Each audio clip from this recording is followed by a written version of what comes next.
Welcome to the Mr. Hadj podcast, in which we explore the world of education.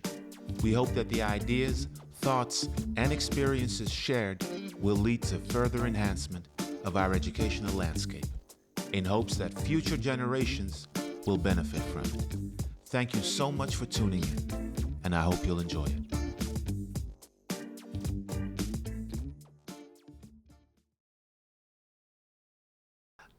Thank you again for tuning in. If you haven't subscribed to the channel yet, please do not forget to do so, as we would like to develop this podcast, make it enjoyable, this beautiful endeavor that we have started upon. Today's guest is a specialist with significant public speaking experience and a wide network of clients who have worked with her to inform, educate, and upskill their workforces. She talks about her personal experiences of being autistic with ADHD. She covers neurodiversity from a personal and a professional perspective, diversity, equity, inclusion, and belonging, and domestic abuse awareness in the workplace. We're talking about none other than Sara-Louise Ackrill. Hi. Hello, Sara-Louise. Thank you so much for your willingness to be a part of this. Thank you. It's such a beautiful project. Thank you. Thank you. It's about education in a sense, right? And secondary school education. Hopefully, we'll have the chance to just share some experiences along the way. And from there on, we can dive into your professional life, and hopefully we'll get a chance to, just to share some dreams, wishes for enhancing education in a sense. Would you mind taking a trip down memory lane with me? Sure. Even education, I'm willing to do this. Not the easiest part of the memory lane, I think, in some respects. That's great. That's great to hear. But it's not the easiest part for many users. If I were to ask you to look back on that time, on that period of your life, how would you do that? I think I just go straight back to the beginning of secondary school rather than any other point during that sort of, I went to one of those 11 to 16 British secondary schools. So I would probably go back to the very beginning because that was a very rude awakening. It was very different to primary school. And life changed overnight, I would say. Yeah. And life changed overnight. How would you elaborate on that if I were to ask you that? So I went from being in a very small village school where everyone felt the same, regardless of difference of backgrounds in terms of, material stuff or social class or what their parents did for a living. And then to go to secondary school, in my case, meant being around a world that was a lot more materialistic. I mean, there were girls that were, regularly doing the sunbeds to have the perfect tan. And, we were like 12, 13. It was all about where you came from, whether you lived in the town where the school was based or whether you were just some sort of outsider. That was in itself a thing.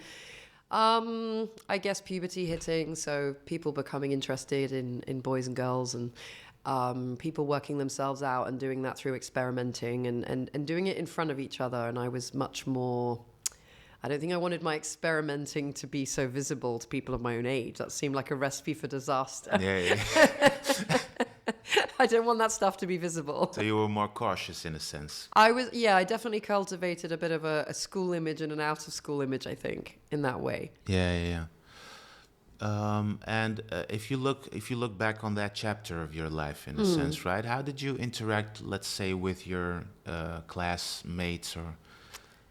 Very formally. So being autistic, I have quite a formal speech and a need for sort of separateness and to think about what I'm saying. I don't really let myself be very spontaneous sometimes, and especially if I'm not around people that I feel very comfortable with. And I didn't trust my peers. They found me at once too old for my age, so kind of a bit weird, bit of an old lady in, what I was wearing and some of my expressions and the way I spoke. But I think what they didn't see was I was also really emotionally immature, probably less mature than they were, but acting as though I was very mature.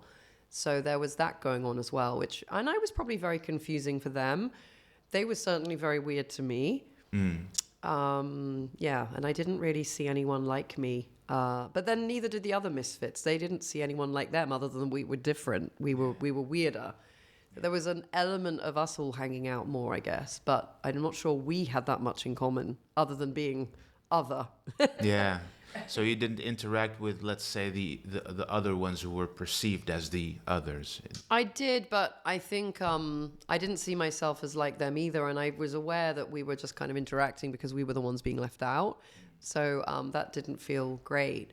So I was quite separate, and I think I was very isolated now. I wouldn't have said that until quite recently in life, but I see that now. Oh, wow. Wow. And you were talking about being autistic or having autism, right? In a sense. Was there any awareness on that specific theme during that period of your life? In regards to me personally, no. I do very clearly remember kind of flagging up that I felt different. So I excelled in sort of 3 topics. I was really good on English, maths, and German, and English literature. And then I was horrific on science, tech, maths, pretty much everything else. Sport, definitely not. And I went to the teachers of those topics and was kind of like, well, I'm clearly good at these and I'm really bad at the others. So can I just do more of this? And really, I think I was craving to be a specialist. I even wrote to John Major, who was the Prime Minister at the time, and said, why can't I just do the things I'm good at? I got a letter back from number 10 Downing Street saying, we hate to advise you of this, but this is the curriculum and we don't foresee changing it soon. But it didn't make sense to me. But I now realize the reason I was so good at English and German and English literature was everything was done, and French was everything was done on my own. Whereas science was very, practical, moving around the classroom, being visible, having to do things in groups. You had to have a social currency to survive. And I was a loner. I was very separate. I was kind of pleased to be separate and suffering from being separate. There was a pride in it and a sadness in it and an anger. I think I was quite an angry young person. Yeah. And, PE, again, you can't do it on your own. And I mean, maths, yeah, you can do that on your own. But I remember it being quite a talky, extrovert topic. And I was just being told continually, well, you're not making an effort. You're clearly very bright. Your grades are awful. So I was that, underperforming neurodivergent kid, really. Definitely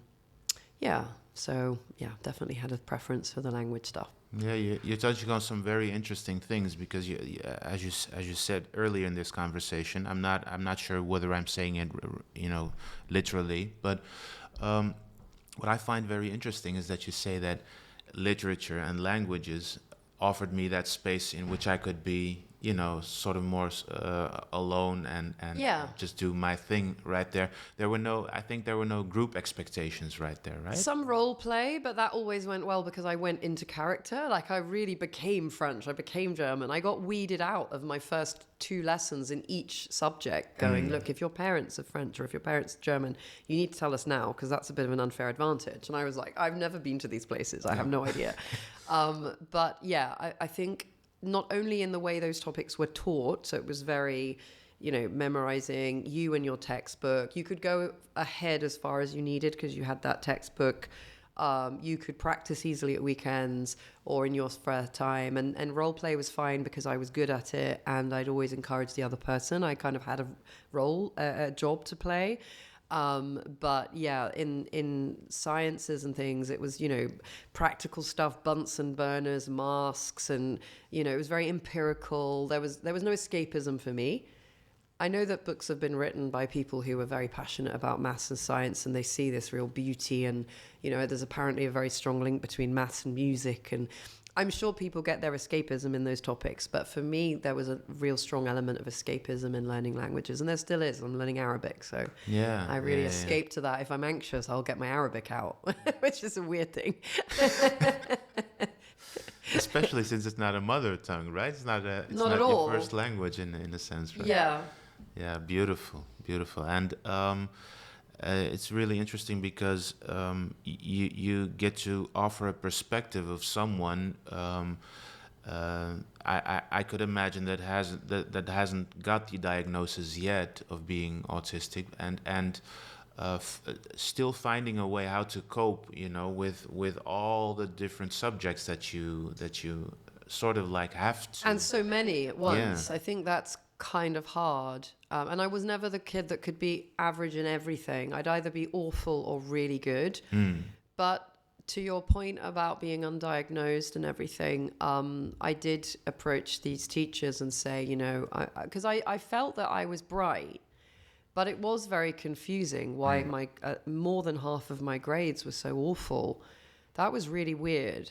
And I now know we have this spiky profile where not only are we really good at some things and really poor at others, but that can change by the day, and that can change by, in terms of what other pressures we have on our plate, or how dysregulated we are emotionally, how tired we are, how conflicted we feel. So there are things I might find easier now in life because my circumstances are different, and things that would be harder now that I used to be able to do. It's a constantly moving ground underneath your feet. It's like someone's taking the rug out from under your feet a lot. And because of that, I think it's very hard to have a strong sense of self when you're neurodivergent, which plays havoc with your self-esteem, because your self-esteem is all about how you see yourself, right? Yeah. Based on what you've been through in life. And so your self-esteem is very unstable. And therefore, it's very easy to have a really skewed and overly negative view of yourself. Wow.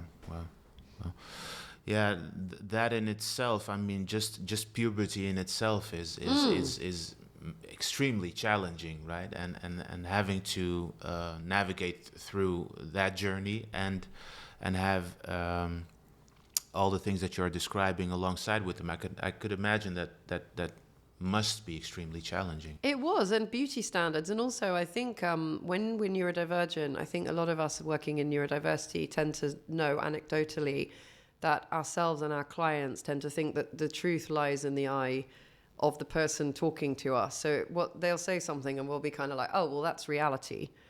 That's the truth, rather than, well, hang on a minute, that person's got an agenda and they're incentivized to see that as the truth. And I have my own opinion that is valid.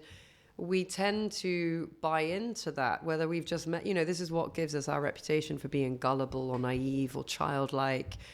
And, as an example of you saying puberty is really confusing, I knew at the time that I was pretty. I wasn't beautiful in a womanly sense, but there were girls there that were beautiful.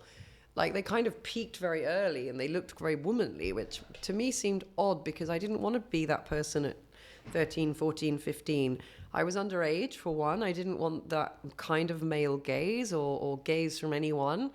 I didn't want to be sexualized. I mean, I was curious and I experimented and I did I've just brought out a book on sex and relationships. I'm not a nun, but No. I also wasn't wanting to be objectified. I knew that at the time. They were kind of dieting and they were on sunbeds because Beverly Hills 90210 was there and every girl wanted to look like Shannon Doherty. And I remember thinking, this is weird. We're 13. Like, what? Why? Why on earth? Yeah.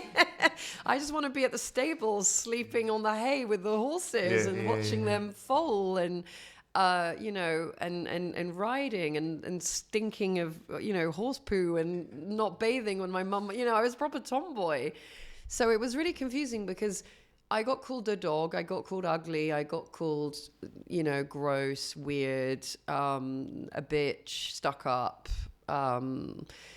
posh, and I don't mean in a good or a neutral way, I mean in a pejorative way.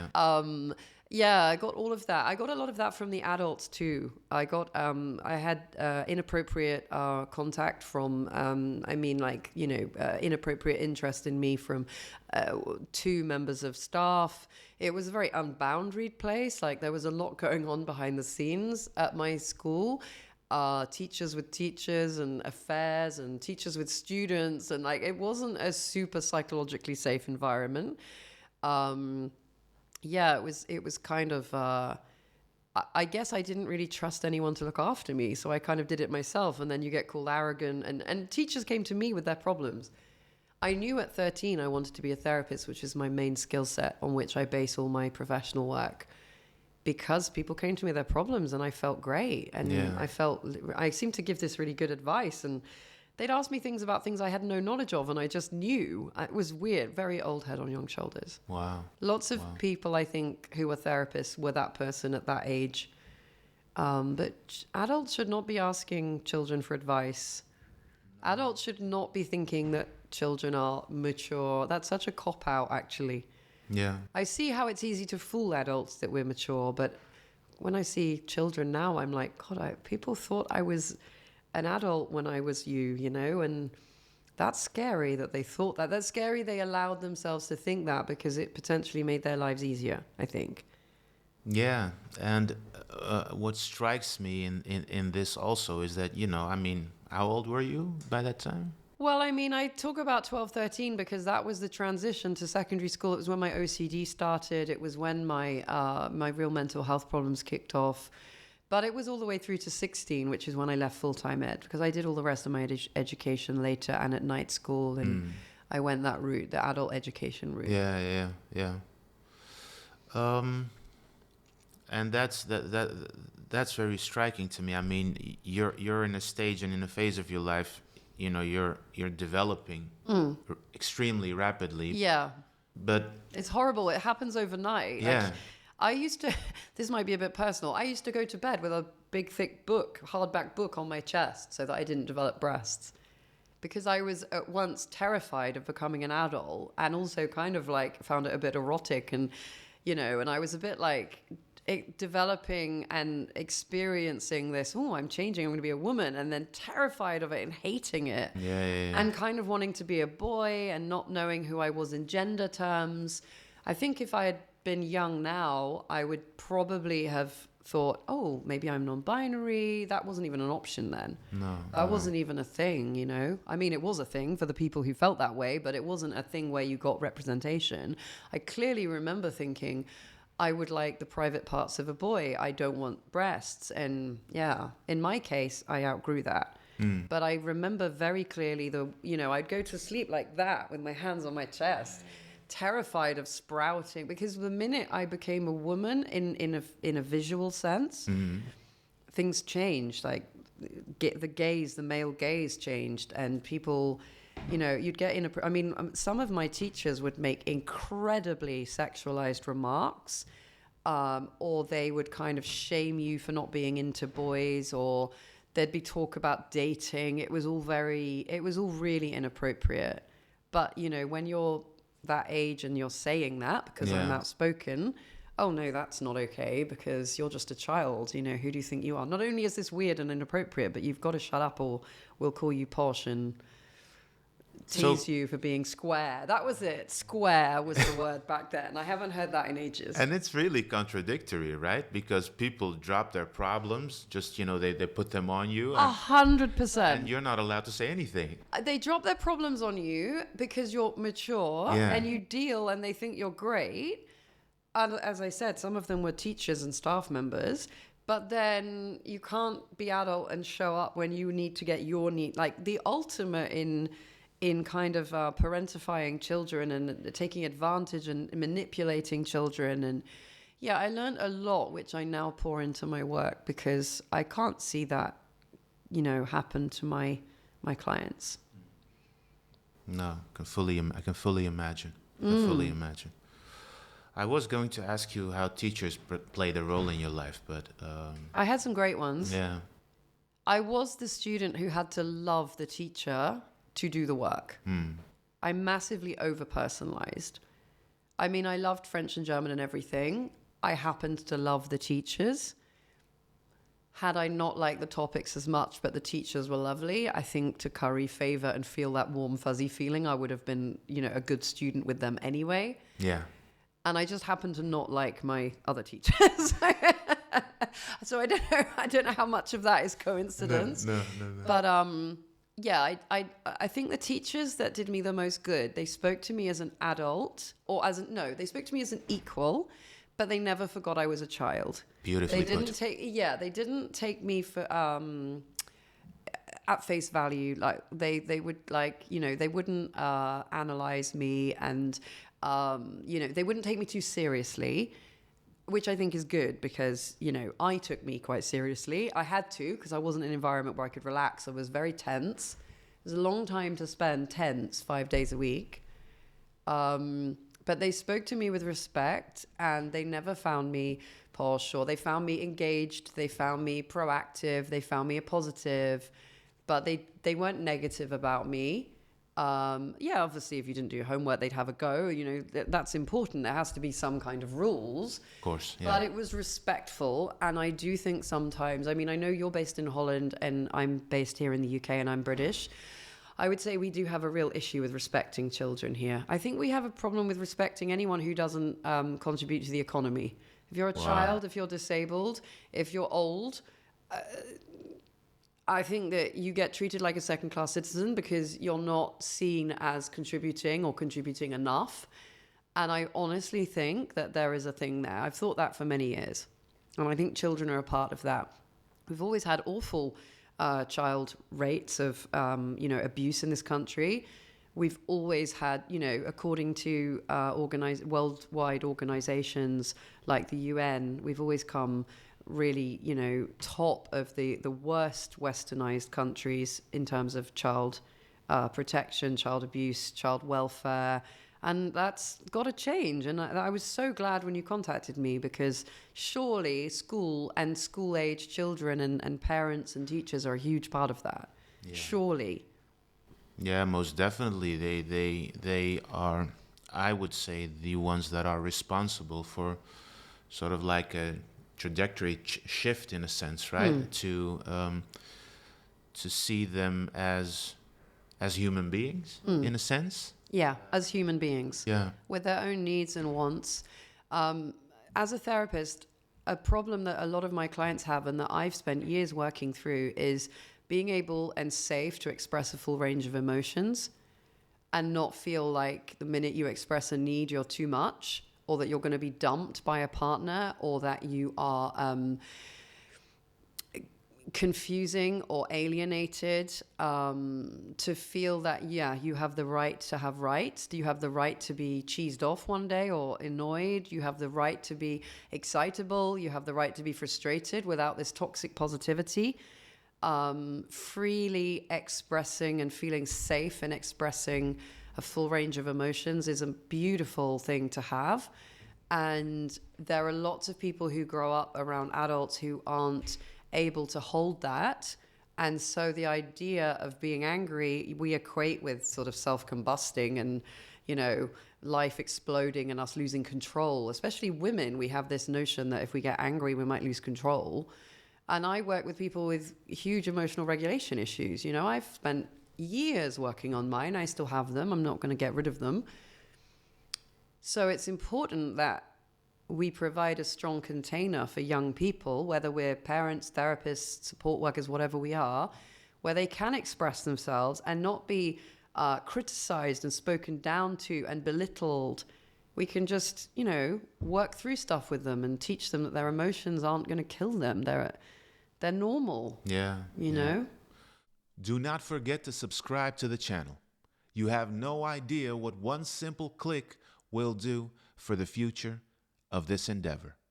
What I find really striking, listening to you, is that you see this movement right now amongst young children, where, they meet boundaries of adults in real life constantly, right? Mm-hmm. But in the online world, they can just have a go at using profanity or whatever kind of thing. So it basically has become for them sort of like a space where they can just, they can go all out in their emotions. You mean children and adults and everybody? Or? I mean children specifically, around puberty and that phase of their life, because there's no real control in what they're doing right there, and sometimes I would get screenshots from other students, like, this is what this person is doing online. Okay. He would walk in and I would be like, really? Okay. Are you using these types of words? Interesting. Yeah. Like they have a double life almost. Yeah, yeah. But then don't you think that there are a lot of people that I think talk to each other online in a way that they wouldn't if they were like face to face? I mean, you wouldn't dare. Yeah. And you would know it wasn't appropriate. Yeah. So I guess they're also following that example because that's what they're seeing. They're seeing people erupting over.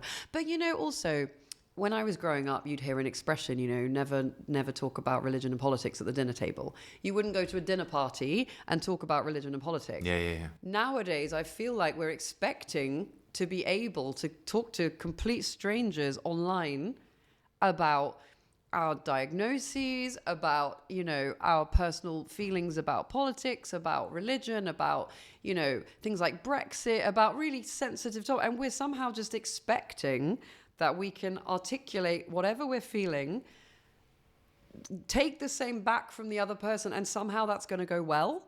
Yeah. So, you know, if it was the proverbial dinner party on Facebook or whatever, I'm told that makes me old now, quoting Facebook. Apparently that's an old person's platform. I learned that from my young learners and therapy clients. But yeah, apparently, like, why are we expecting that to go well? You know, that occurred to me recently. You know, one day things were considered controversial. You would deliberately stick to more neutral topics.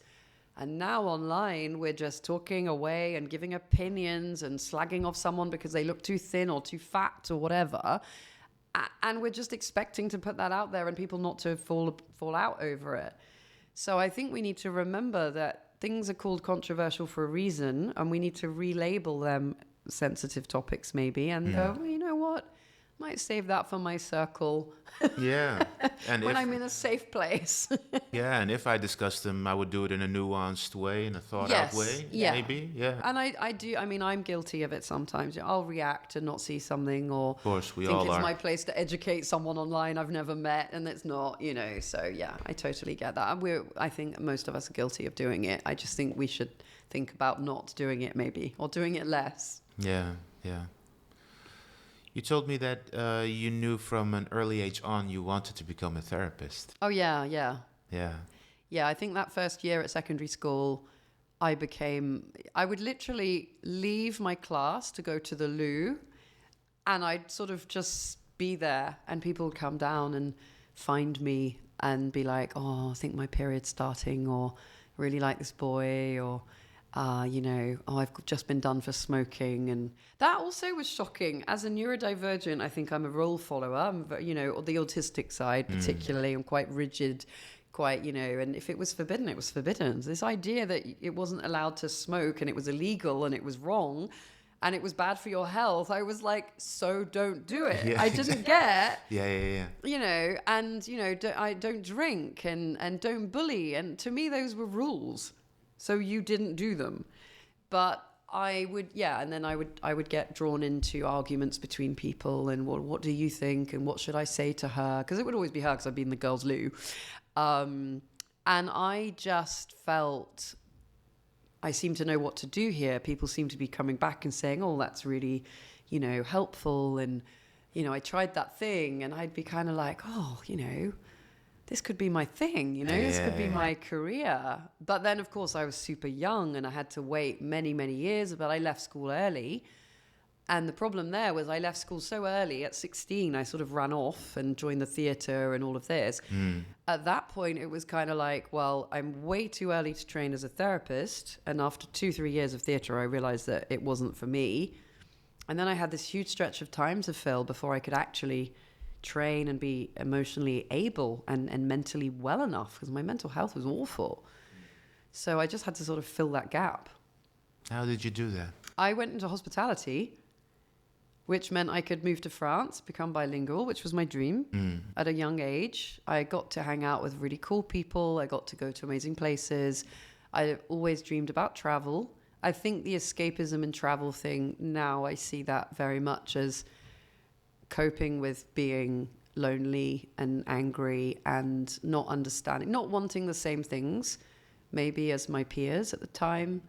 And yeah, this hunger for other stuff and exotic stuff. And it was perfect. You know, I went and worked in luxury hospitality. I've always had a thing for aesthetics. So you're always in nice buildings. You're never in some boring, faceless office. You know, you walk to work and you go through the kitchen to go to work. You walk in through the kitchen, you say hi to all the chefs, everyone's in a quirky uniform. There was that formality with guests, that was amazing. And I felt really competent and capable. There was that lovely boundary. It was really interesting because you're very front-facing when you're in hospitality in the roles I was in. Rather than in an office, your main relationships are kind of with your peers, and then you sort of look outwards when you go on a call or something. In hospitality, there's quite a thin layer of there's not much backstage, no. if that makes sense. You're very much on show, so you're mostly in that formal relationship with external people. Yeah. They don't get to know you too much. And I could speak in French, and yeah, it was great. And also, I think because I underachieved, I could not go on and do graduate work. I didn't have the nervous system for graduate jobs, because graduate jobs don't just come with a high salary they come with more intellectual stimulation, but they also come with a need to monitor yourself and hold yourself in a way that I would say the entry level roles I was going for didn't. I could hide in hospitality. It's full of neurodivergence. It's full of outgoing looking people. So for a long time, I thought I was very extrovert. I now know that I'm kind of ambivert. I definitely like people, but I need to recharge, and I need a lot of time to recharge. So it was a great career for that. It was a great career for all of those reasons. Wow. And also, what I find really interesting is that you're constantly on show in a sense, right? Yeah. And there is this tiny little barrier between yourself and the one that you are interacting with in a sense. Yeah, which is really important. I even, in the book that I've just released, I even talk about that, the romance of ignoring each other and having that formality and boundary between. I mean, if you heard my partner and I talking to each other, you'd think that we were like something out of Jane Austen. You know? And how was your day? You know, and oh, it was lovely. And how about you? And there's lots of intimacy and warmth and connection, but we both have this quite old school, quite old British way of being. And I think that might be why I'm attracted to kind of people from South Asian and Middle Eastern cultures, because I find that way of speaking more, at least to my outsider view. And I think that's why I like talking to people of different cultures, because maybe that little barrier gives me that feeling of safety.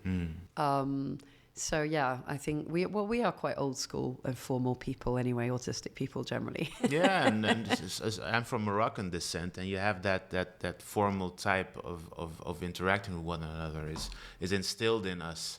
I think so. Yeah. And there's that real deference to older people and experience, and yeah, I love that. I love the respect for kind of wisdom and maybe some of the old values. I'm sure lots of English people would say, don't be ridiculous, we've got that here. But maybe I don't see it because I'm not looking into my own culture. I take it for granted. So I have to look outwards, maybe. Beautifully put. Really. You've been working with a lot of children right now. I work actually with teenagers and upwards. I do have colleagues and associates who work with children. Now, I don't work with young children because I'm not a parent. I've never trained in young person's therapy. I think there's an added angle now that being online, there are conflicting views on what is considered the youngest for someone to really get benefit when they're on Zoom, for example. I believe the consensus is sort of 7 to 9 years, but I also know therapists that say, well, I'm achieving great results with people much younger. So I'll leave that to their expertise. But my passion has been in terms of young people. Firstly, I go into schools and colleges. I work with one college, which was the first in Britain to have therapy dogs. They have one for students and one for teachers. So I've done some public speaking with them and some coaching. That's Loughborough College in England. I do work with colleges. My business partner and co-founder is in further education. But I'm really passionate about the lead up to independence and the learning to advocate for our needs, and how do parents, generally mums, if I'm honest, hand the baton over to the child to take forward. So up until X age, the mum has always said, my child is neurodivergent, or my child will need this. And there comes a point where they have to hand the baton to the young person, who then says, right, how am I going to refer to myself? Am I going to mention and self-disclose that I'm neurodivergent? To what end? Because we can all go around telling everyone we're all sorts of things, but what are we trying to achieve? You know, how do you deal with friends, teachers, university? So I love catching them young, and sort of working on that stuff, because it takes a couple of years. Yeah. So my kind of thing is teenagers, really, because of my story, I suppose, and independence, and helping them go out into the world so they're not like eggs without their shells. Because when I look back, I was an egg without its shell. I see that now. You don't see that at the time. No. There is also this this transfer and transition that you also made into the workforce, I believe, right? Because that was brutal.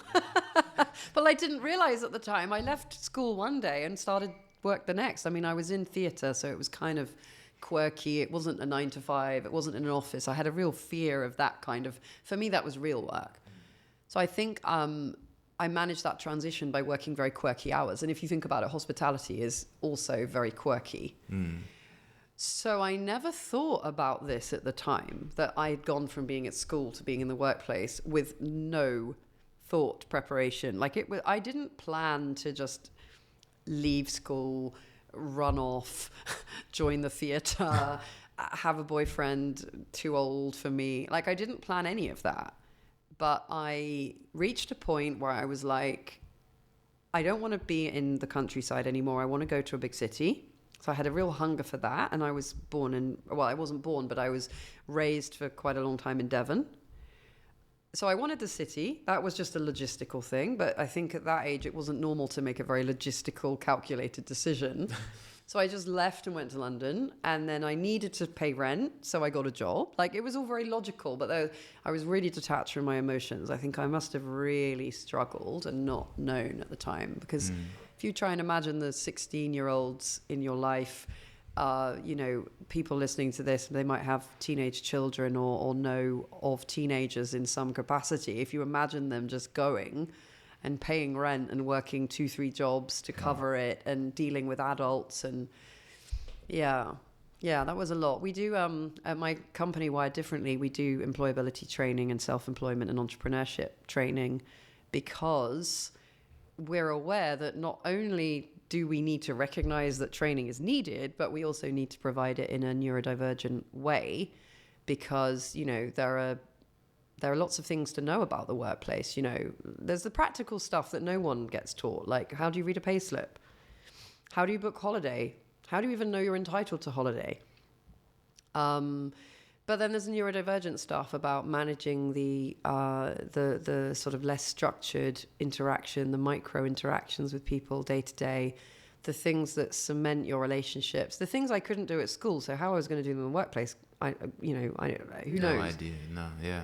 And this is what I see. So when I qualified, I immediately went into working with people who were long-term unemployed, because it takes a long time to build up a private caseload. And from my work in long-term unemployment, I saw that people were really quite petrified of groups, formal classroom environments, being sent on courses. So, of course, the job centre at the time and now will send people for courses to upskill. Why is that? Because it reminds them of school. They're all traumatised from school. So that, again, made me think I can make use of my school experience here. Because people are traumatised in the workplace because the very foundation of how they were supposed to function in the workplace wasn't provided at school. That's really tragic. You know? It is. And it also underlines the necessity of reschooling them in a sense, right? 100%. You have to, Yeah. You're also advocating for diversity in the broadest sense in the workplace, if I may say. How could the workplace, benefit from, let's say, more diversity in a broader sense, but also taking all of the components into account to create an environment that is, let's say, um, appeasing to everybody in a way, right? I think the issue we have, one of many, obviously, as a society, is if we ourselves have friendship groups that are, I'll give one example of any, homogenous group. If all our friends are white, middle class, speak a certain way, come from a certain type of background, we're going to really struggle in the workplace. In the same way as if all our friends are Muslim and working class, or if they're all disabled or whatever. If we're surrounded by sameness in our lives, how are we expecting to go into the workplace and suddenly get diversity? So to me, it's a lot more 360 degrees. Like, my life has massively changed and been enriched by having close friends from different backgrounds. Now, I didn't actively look. I mean, you could say, well, how do you do that? You can't actively recruit people who are different to you as your friends.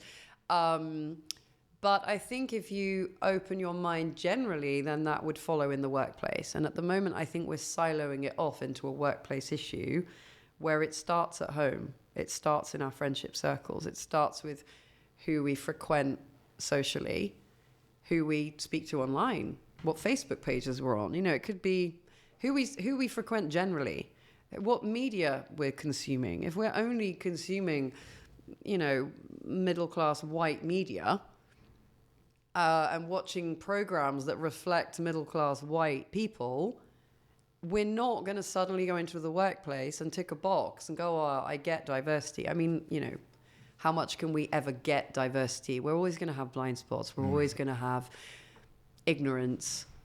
Yeah. But I do think that is a bit of an issue. And I think that there's a lot of really well-meaning people who feel that the diversity and inclusion kind of movement, if you will, is harmful because it points out the difference that we should just forget about and all crack on. And I get why they say that. I get the logic. But that's really harmful because we never understood anything by closing ourselves off to it and pretending it's not a thing. And I mean anything. As you say, I do advocate for diversity generally because I think when you have experience in one or more minority groups, and in my case, I identify as LGBT, and I am neurodivergent, so I'm in a minority, and I would say I'm disabled in the sense that there are environments and situations where beyond a certain level, I am really, really inhibited in being able to function quite severely. Class is not a protected characteristic in this country, but people come from different backgrounds, which is a big factor in what kind of voice they have, what kind of healthcare they get.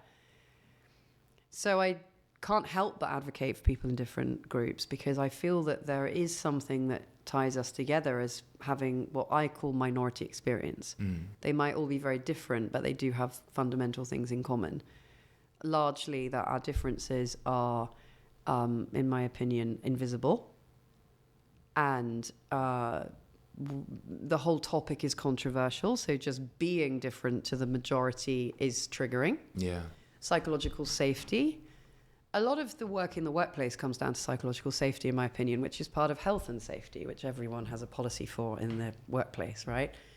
And I think if you take it down to, do people feel they belong? Can they function? So when I do a talk in the workplace, one of my talks is about diversity more generally. And I sort of, a long time, I think anyone working in diversity inclusion is constantly trying to find quick wins of how can I get this across, of why this is important and why you really do need to do this. And I do a slide where I got my team to do a sort of word cloud on how they thought and felt and acted when they didn't feel they belonged in a workplace. So you get words like, tense, angry, lonely, tearful, obstructive, bit narky, bit difficult. And then I said, and how did you feel when you really felt like you belonged? Because I think belonging is the quickest way of understanding DEI. Exactly, yeah. If you can make someone feel they belong, in my view, you don't need to know much about their religion or their difference, or it's not the detail, I think, that we need to know. Because even if, I might know some Moroccan people, it doesn't mean I know anything about you, I could massively generalize based on that. And on the slide where there's the positives, people say things like absorbent, open, more flexible, and I say to employers, we want to be that person. We all want to be that person. We all want to manage that person. We all want that person as our colleague. And to me, that is the crux of it in the workplace.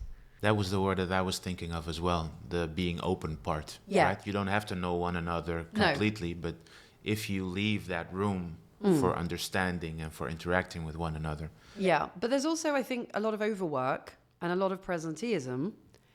And that might not sound relevant, but to my mind, if you are not rested and content and comfortable in yourself, you're going to be pretty resentful about providing accommodations for others. You're going to be pretty knackered. You're going to have a very low bandwidth.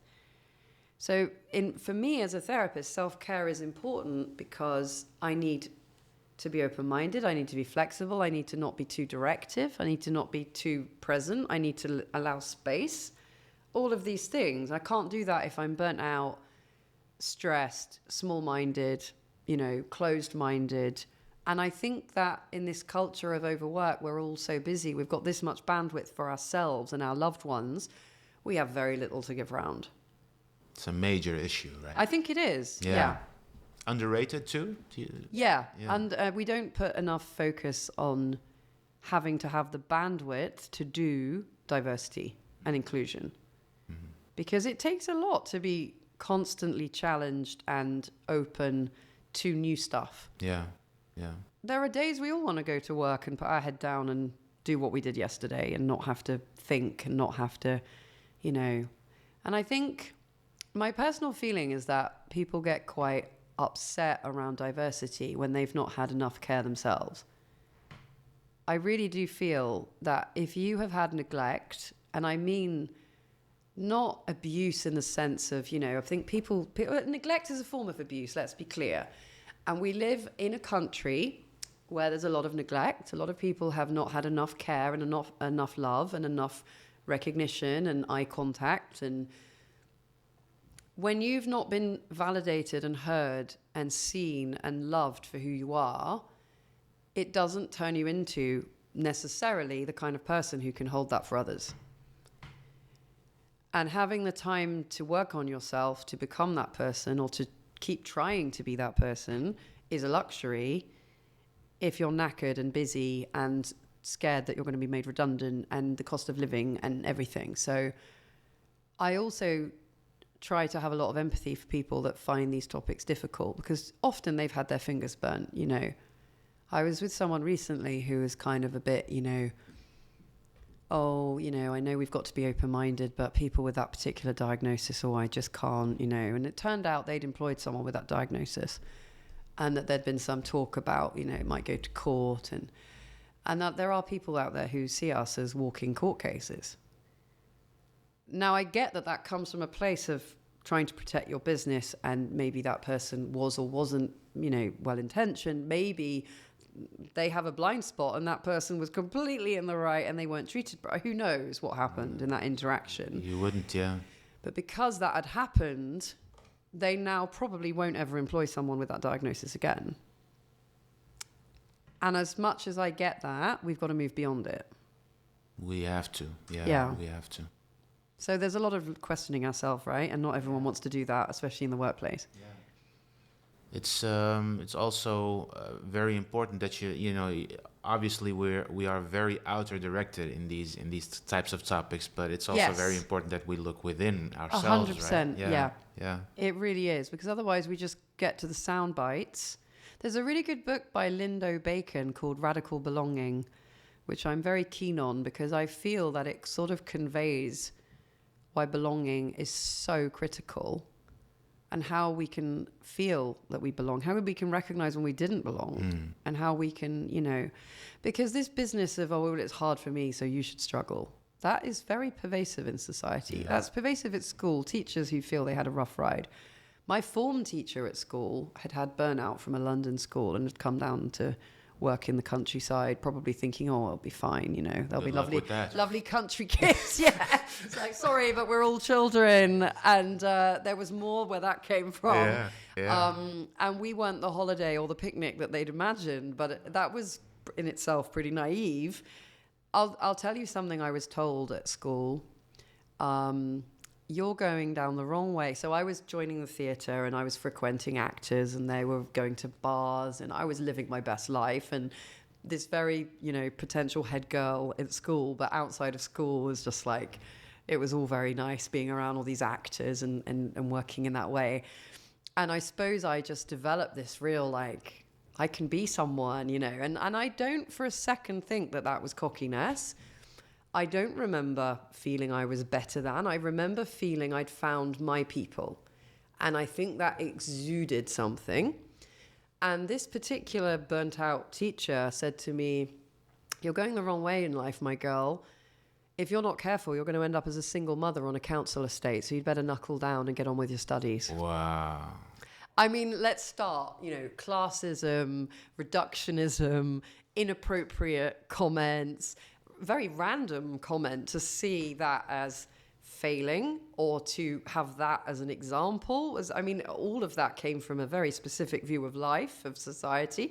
I mean, there's so much wrong with that comment. I don't know where to start, but that's the kind of thing I had. And actually, I found out that same teacher had said that to at least 3 of my peers, the same comment, and they were all girls. It was very much... That too. They were all girls, yeah. Because, you know, the boys were a bit like cheeky chappies and the girls were just, you know, arrogant. There's a lot of that in the workplace too.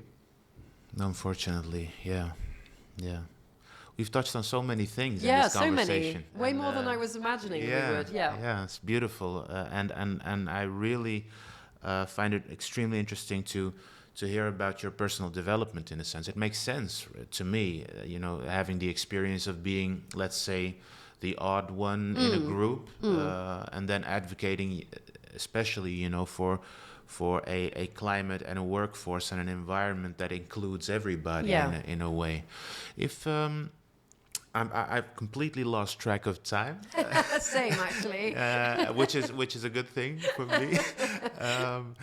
I was wondering if I were to ask you what your, let's say, your wishes would be for enhancing education. How would you describe that? I think we need to plug education into society.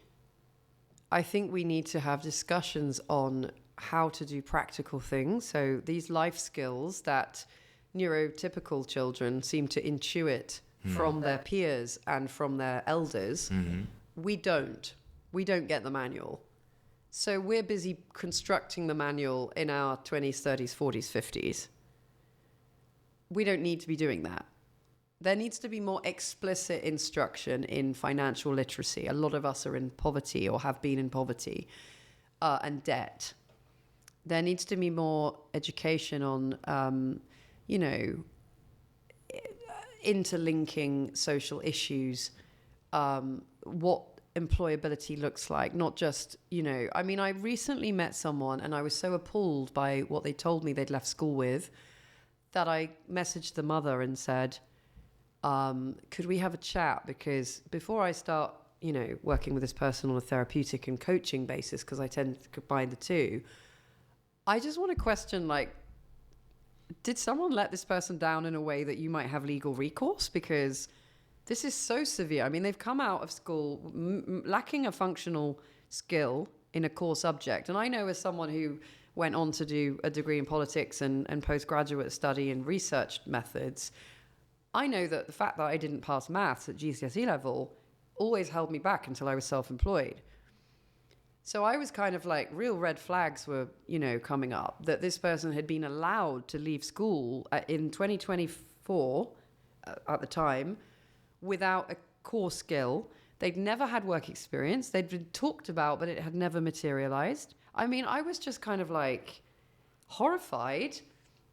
I said, before we start work, we need to get some basics established because you are 16 years old and you are really, really ill-equipped, and that's not your fault, and I'm here for it.